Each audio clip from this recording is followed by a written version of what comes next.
The Jungle Book was the next title in the Classics line, released on May 3rd, 1991.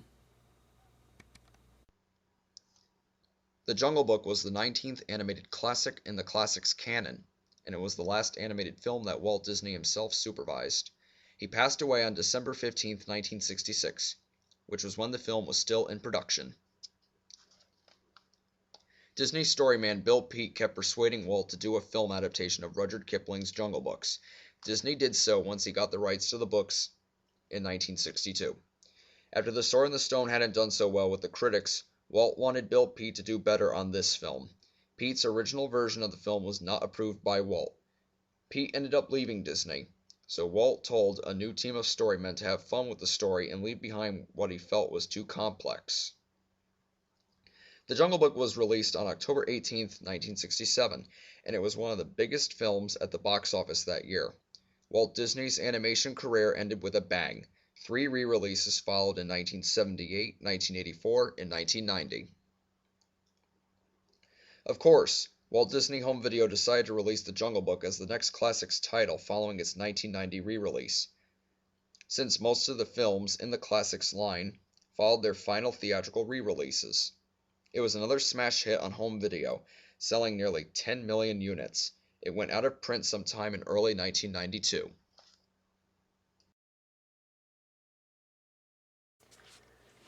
I've got 2 copies of this tape, and they're both different. Here we got the first copy.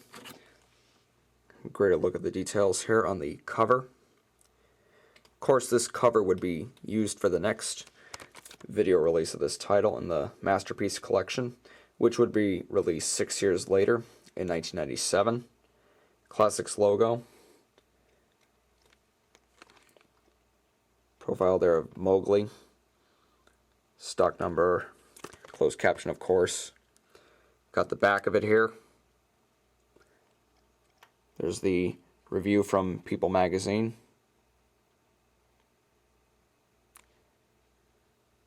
And the description on the back.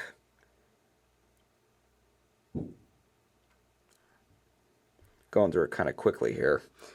Picture on the back, of course. Yep, inspired by the Rudyard Kipling Mowgli stories. Walt Disney Home Video. It's kind of a little bit hard to read the text down here. Digitally mastered hi-fi stereo and mono-compatible Dolby Surround.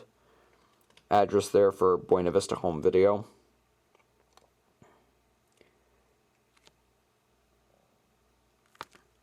And like most of the earlier Classics editions, the artwork is, detailed, and it goes into the back, of course, as you can see there.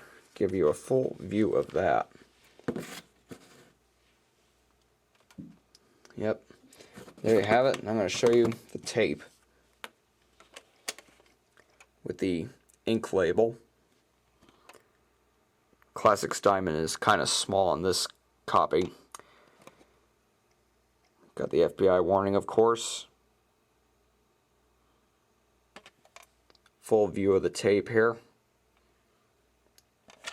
And the print date on here is February 19th, 1991. Of course, spring lead probably referred to, when the title was coming out, since this was a spring title. Got the back of the tape here. Now this copy right here is a later pressing, and this is a very interesting copy. I'll show you the front of it first. I mean, you've already seen the previous one, so I'll show you that quickly. There's no differences with the cover. The real differences are on the tape itself. A sticker label.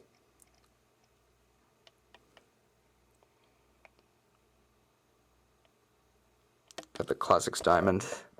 Kind of see it better when I show it on this angle. Yep, it's quite nice. When I saw this, I was like, I definitely got to get this. I didn't think that Disney was still making labels for their tapes. They just switched to ink labels, but the print date on here is July 30th, 1991, so it is a later printing. Apparently, Disney videos, even into 1991, had sticker labels. You can look at other folks' collections. You can probably see the different versions of Disney tapes that I don't have. But there's different variations, and Jungle Book is one example. So, the later printing and the original printing. The tape opens with the 1984 red FBI and warning screens. A black screen with the white text saying, "Coming to theaters from Walt Disney Pictures," as read by an announcer. Following that is a preview of Beauty and the Beast, and a short behind-the-scenes look with an early logo for the film. After that preview, a cut short version of the Walt Disney Home Video logo from 1986 follows with an announcer saying, "Coming from Walt Disney Home Video." After that is a preview for the home video release of The Rescuers Down Under. After that is the 1989 Walt Disney Classics logo, and then the star of the film, with no Buena Vista logo before it.